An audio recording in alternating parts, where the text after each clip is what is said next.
क्षणादासित स्वर्गी गुण गण श्रमेधा सुख निधि लभन्ते सद्भक्ता शिव सुख समाजं किमु तदा महावीर स्वामी नयन पथगामी भवतु मैं महावीर स्वामी नयन पथगामी भवतु नः। जो मोह माया मान मत्सर मदन मर्दन वीर है जो विपुल विघ्नों बीच में भी ध्यान धारण धीर है जो तरण तारण भव निवारण भव जलधि के तीर हैं वे वंदनीय जिन्हें से तीर्थंकर स्वयं महावीर वे वंदनीय जिन्हें से तीर्थंकर स्वयं महावीर हैं वे वंदनीय जिन्हें से तीर्थंकर स्वयं महावीर हैं। गुरुवापान्तनो नित्यं ज्ञान दर्शन नायकः चारिताणावगम्भीरः मोक्षमार्गोपदेशकः।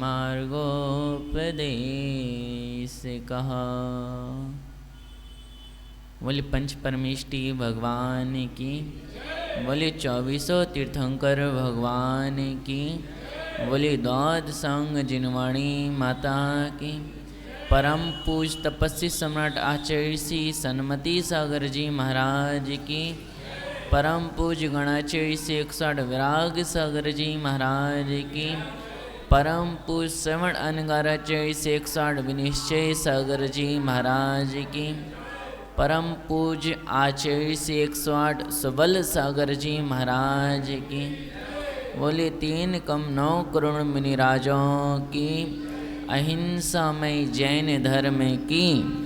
समस्त आचार्य संघ की जय करे गुरुदेव का। महानुभावों, वैसे तो आप सभी को पता है, इतने वयो उम्र में बड़े, पद में बड़े, तपस्या में बड़े, इतने बृहद आचार्य के समक्ष मैं बोलने के लायक नहीं हूँ, लेकिन गुरु की आज्ञा है, इसलिए उसका पालन करना भी हमारा कर्तव्य है। तो मैं अपनी शक्ति के अनुसार कुछ शब्द गुरु चरणों में समर्पित करता हूँ। वैसे तो आप सभी लोगों को गुरु की महिमा पता है, भले ही हमें चर्म चक्षुओं से एक मानव देहधारी नज़र आते हैं, लेकिन वास्तविकता में जब हम इन्हें हृदय से स्वीकार करते हैं, अपने हृदयांगन पे विराजमान करते हैं, तो गुरु साक्षात रूप में भगवान से भी बढ़कर होते हैं। आप लोगों ने वो एक दोहा सुना होगा, गुरु गोविंद दो खड़े काके लागू पाए, बलिहारी गुरु आपने गोविंद दिया बताए। वास्तविकता में अगर हमारे समक्ष भगवान भी उपस्थित हों और गुरु भी उपस्थित हो, तो हमें सर्वप्रथम अगर व्यवहारिकता भी देखी जाए तो हमें गुरु चरणों में ही नतमस्तक होना पड़ेगा, क्योंकि हमें भगवान से परिचय कराया किसने?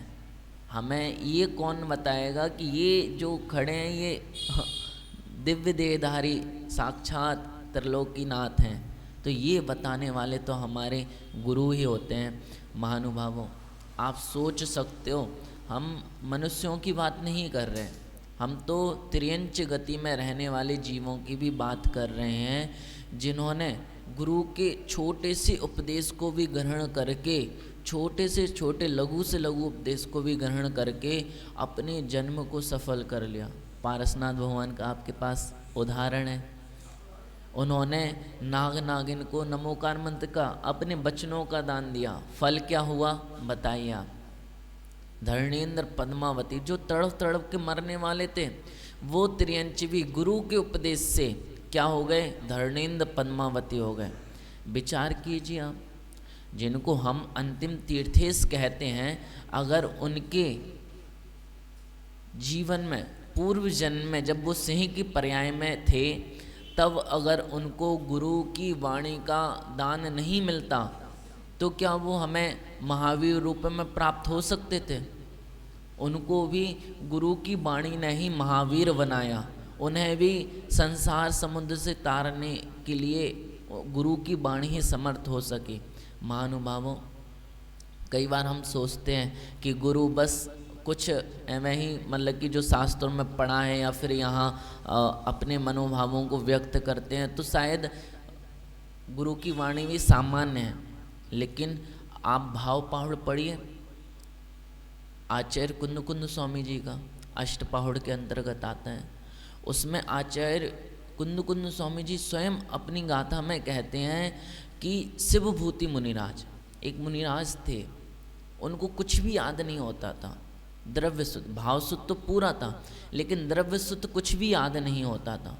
यहाँ तक कि आप लोगों से भी कम उनका क्षयोपम था। आपको नमोकार मंत्र तो याद है ना? शायद यहाँ पे बैठा कोई भी भाई ऐसा नहीं होगा जिसको नमोकार मंत्र याद ना हो, लेकिन वो मुनिराज थे, उनको नमो अरिहंताणम भी याद नहीं होता था। आप सोच लो कितना निम्न क्षयोपम उनका।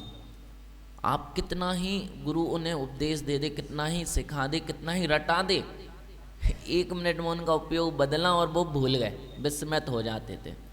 लेकिन उनको श्रद्धान था किस पर? गुरु की वाणी पर। उन्हें श्रद्धान था किस पर? गुरु के दिखाए रास्ते पर। उनको श्रद्धान था किस पर? गुरु पर इतना खुद से ज़्यादा विश्वास था कि गुरु जो कहेंगे वही मेरे लिए मुक्ति का मार्ग है, वही मेरे लिए रास्ता है। उन्होंने एक दिन अपने भावों को व्यक्त किया गुरु चरणों में कि भगवान, हम तो कुछ ही कर लें, हमारी इतनी निम्न बुद्धि है, इतना निम्न छे। उस समय आत्मग्लानि कर रहे थे, आलोचना कर रहे थे गुरु के चरणों में, आत्मा की, दूसरों की नहीं। हम लोग भी आलोचना करते हैं गुरु चरणों में लेकिन देखा जाए तो दूसरों की ही करते हैं, अपनी नहीं करते। लेकिन वो शिवभूति मुनिराज गुरु के चरणों में बैठ के आलोचना कर रहे थे, आत्म आलोचना, रो रहे थे, ग्रह कर रहे थे, अपने खेद व्यक्त कर रहे थे कि मैंने पूर्व जन्म में अपने ज्ञान का कितना दुरुपयोग किया होगा, कितना अभिमान अहंकार छल कपट किया होगा, अपने ज्ञान को पाप कार्य में लगाया होगा, इसलिए आज मेरे पास ज्ञान को धारण करने का स्टोरेज ही नहीं है। मैं कितना ही रट लूँ, कितना ही कुछ कर लूँ, मुझे कुछ भी याद नहीं होता। तो गुरु ने कहा चल भाई अरिहंत सिद्ध का जाप कर। क्या? अरिहंत सिद्ध, अरिहंत सिद्ध, अरिहंत सिद्ध, अरिहंत सिद्ध, इसका जाप कर। वो खुश हो गए, चलो ये थोड़ा छोटा सा मिल गया और ये तो मुझे पता है, तो मैं इसका जाप कर रहा हूँ। तो वो अरिहंत सिद्ध का जाप करते हुए जंगल की ओर निकल गए। और जंगल की ओर निकल गए और जैसे ही जंगल की ओर पहुँचे और देखते हैं 1 मिनट में ही उनका उपयोग नीचे ज़मीन पे गया और जो वो रट रहे थे अरिहंत सिद्ध वो विस्मृत हो गया। बड़े गिलानी हुई उनको। फिर से उनको मतलब कि आत्म आलोचना के कारण आंसू आने लग गए और वो पुनः गुरु के चरणों में पहुँचे और गुरु से फिर बोले कि हे आचार्य भगवान, आपने तो मुझे इतना छोटा सा मंत्र दिया, इतना छोटा सा मुझे कार्य दिया, मैं उसमें भी सफल ना हो सका, मैं उसमें भी असमर्थ ही रहा। मेरी बुद्धि देखिए, मेरा निम्न क्षयोपम देखिए कितना निम्न है। गुरु ने सोचा चल भाई इनको आध्यात्मिक ज्ञान याद नहीं हो रहा, तो क्या पता सांसारिक उदाहरण के माध्यम से ये समझ जाएं। तो उन्होंने कहा तुम एक मंत्र का जाप करो, बड़ा सरल सा है। उन्होंने कहा महाराज श्री आप फिर वहीं पे खड़ा कर दे रहे हैं, मुझे दुविधा है कि मुझे कुछ याद ही नहीं होता, आप फिर से मंत्र देने लगे। उन्होंने कहा नहीं, अब तक तो आध्यात्मिक मंत्रों का जाप कर रहे थे, आज तुम एक व्यवहारिक मंत्र का जाप करो। कौन सा है बताइए गुरुजी। उन्होंने कहा तुस्मास भिन्नम। कौन सा मंत्र भैया? बोलो सभी लोग बोलो। तुस्मास भिन्नम। क्या बोले? अब समझ में तो कुछ नहीं आया, लेकिन गुरु ने दिया है इसलिए गुरु मंत्र है भैया। हमें किंतु परंतु संकल्प विकल्प नहीं करना। लेकिन आज आप गुरु के पास जाओगे, गुरु को अपनी व्यथा सुनाओगे, गुरु उपाय बताएंगे, आप उसी में किंतु परंतु और अपनी बुद्धि का इस्तेमाल करने लग जाओगे। कुछ भी होने जाने वाला नहीं है। अगर आप गुरु के वचनों पे ही ऊहापोह कर रहे हो, संकल्प विकल्प कर रहे हो, क्वेश्चन आंसर कर रहे हो, शंका समाधान कर रहे हो, तो आपके पास विश्वास की बहुत ज़्यादा कमी है, आपके पास श्रद्धान की बहुत ज़्यादा कमी है, आपके पास है ही नहीं है जो होना चाहिए। अंदर से खाली आपका हृदय, श्रद्धा रूपी जो होना चाहिए ना, श्रद्धा से भरा हुआ, विश्वास से भरा हुआ, वो आपके पास नहीं है। और जब तक अगर वो नहीं होगा, साक्षात गुरु आपको मुक्ति के द्वार पे भी खड़ा कर देंगे, तब भी आप सोचोगे ये द्वार, इसे मैंने कहीं देखा है, आप यही समझेंगे। या फिर समझेंगे पता नहीं ये कौन से दरवाजे पे खड़ा कर दिया, इससे अच्छा चलो अपने घर पे ही, हम तो वहीं सही थे। तो आप मुक्ति के द्वार पे से भी वापस आ सकते हैं। लेकिन अगर आपके पास हृदय में श्रद्धा है, समर्पण है, विश्वास है, तो गुरु का दिया हुआ मतलब कि सामान्य से सामान्य भी वाक्य आपके लिए गुरु मंत्र है। तो गुरु ने कहा तुस्मास भिन्नम, उनके पास तो श्रद्धा था, समर्पण था, विश्वास था, वो तो गुरु तुस्मास भिन्नम लेके जंगल में चले गए। और जंगल में जाते जाते जाते जाते जो हर बार होता था इस बार भी हो गया, भूल गए। वो क्या हो गया? भूल गए।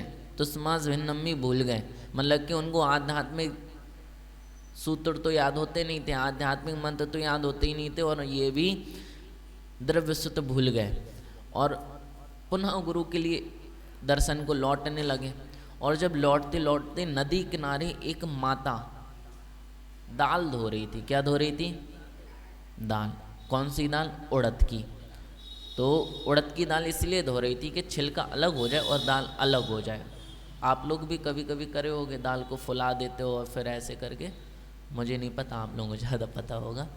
तो वही क्रिया कर रही थी वो। तो उन्हें लगा गुरु ने जो मंत्र दिया था वो शायद कुछ इससे ही संबंधित था। वो गए, कहा माता क्या कर रही हो? उसने कह दिया तुस्मास भिन्नम। माता ने क्या कहा? तुस्मास भिन्नम। अर्थ जानते हो? तुस यानी कि छिलका, मास यानी कि उड़द की दाल, भिन्नम यानी कि अलग कर रही हूँ।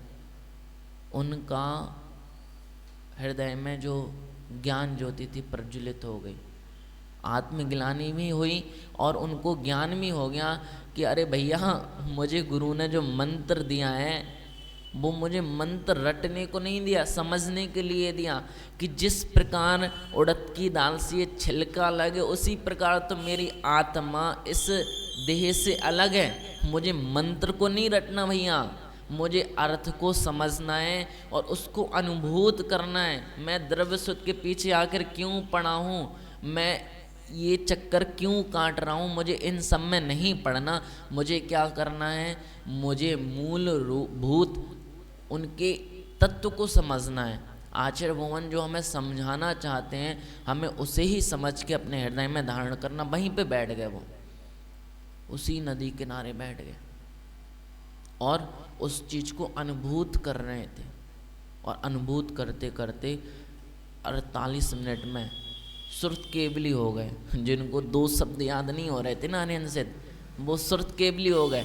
और देखते ही देखते 4 घातिया कर्मों को नष्ट करके केवल ज्ञानी हो गए। गुरु अगर देखा जाए आज भी संसार में है, स्वर्ग में सुख भोग रहे होंगे या फिर तीर्थ वंदना अकृत्रिम जिनालयों की कर रहे होंगे, लेकिन जिनको शब्द भी नहीं आते थे ना वो गुरु के उपदेश से, गुरु के बताए गए रास्ते से आज सिद्धालय में अनंत सुखों का भोग कर रहे हैं, अनंत गुणों के धनी हो गए। महानुभावों, मैं आप सभी को भी कहूँगा, ये वही चरण है जो भले ही यहाँ पे रहें लेकिन तुम्हें सिद्धालय में पहुँचा सकते हैं। और वास्तविकता में अगर संसार में देखा जाए तो माँ बाप भी नहीं है ऐसे जो सब कुछ अपना दे दें। अगर देखा जाए माँ बाप भी ऐसे नहीं है जो अपने सारे पत्ते खोल के रख दें बच्चों के सामने। बच्ची लाल जी आ रहा हो तुम्हारा भी अवसर, हिस्सा माट कर बे को अपना सारा भार बच्चों को सौंपने का। लेकिन हमें पता है बच्ची लाल जी भी ना 2-4 पत्ते छिपा के रख लेंगे, क्या पता भैया कर्मोदय है किसी के भी। पारसनाथ को नहीं छोड़ा तो हम तो कुछ है ही नहीं है, हमारी तो काउंटिंग ही नहीं आती। 2-4 पत्ते छिपा के रखेंगे हम सभी लोग, लेकिन गुरु एक ऐसे होते हैं जो इनके पास होता है संपूर्ण दे देते हैं शिष्य को। आप देखो सन्मति सागर जी कौन थे, विमल सागर जी कौन थे, आचार्य थे ना। विमल सागर जी आचार्य थे, सन्मति सागर जी आचार्य थे, सुबल सागर जी उनके शिष्य हैं आचार्य से। लेकिन उन्होंने क्या किया, अपने संपूर्ण गुण सौंप दिए। लो भैया हम तो कुछ ना कुछ बचा के रखते हैं भैया, रहन दो अभी का पता। लेकिन जो गुरु होते हैं ना सब कुछ समर्पित कर, सब कुछ दे देते हैं, सिर्फ एक चीज़ लेते हैं, क्या, समर्पण। सिर्फ समर्पण लेके सब कुछ दे देते हैं, कुछ भी नहीं चाहिए हमें, कुछ भी स्पेशल नहीं चाहिए। आप देखो तपस्वी सम्राट की एक एक छवि, अभी बच्ची लाल जी बता रहे थे, इतने तपस्वी हैं है ना, इतने त्यागी हैं, और आप सभी देख ही रहे हैं है ना, प्रत्यक्ष को प्रमाण की क्या आवश्यकता है। तो भैया मैं आप सभी से कहना चाहूँगा, जिस प्रकार से समर्पण, श्रद्धा और विश्वास शिवभूति मुनिराज ने अपने गुरु के ऊपर रख के आत्मा को परमात्मा में परिवर्तित कर दिया, उसी प्रकार का श्रद्धा, समर्पण, विश्वास हम भी अपने अपने गुरु पर रखकर हम भी अपनी अपनी अविष्ट पदार्थों को, इष्ट चीज़ों को प्राप्त कर सकते हैं। तो मैं आप सभी के लिए एक शुभ भावना भाता हुआ आप सभी को एक मार्ग दिखाता हूँ कि भाई अपने हृदय में श्रद्धा, समर्पण और विश्वास, ये 3 चीज़ें आप जब धारण कर लोगे तो रत्नात्रय भी स्वतः मिल जाएगा। आपको चाहिए नहीं है ना, आपको प्राप्त करने की आवश्यकता नहीं है, आपको स्वतः ही रत्नात्रय मिल जाएगा। और इसी भावना के साथ मैं गुरु जी के चरणों में बारंबार नमोस्तु नमन करता हुआ और निवेदन करता हूँ, मेरी भूल चूक को माफ़ करते हुए हम सभी को एक दिव्य रास्ता दिखाएं, जिससे हम अपनी आत्मा को दिव्य आत्मा परमात्मा में परिवर्तित कर सकें। बोले परम पूज आचार्य श्री सबल सागर जी महाराज के नमः सिद्धेभ्यः। ओम नमः सिद्धेभ्यः। ओम नमः सिद्धेभ्यः। मंगलम भगवान वीरो, मंगलम गौतमो गणिं, मंगलम कुंद कुंदाद्यो, जैनो धर्मोस्तु।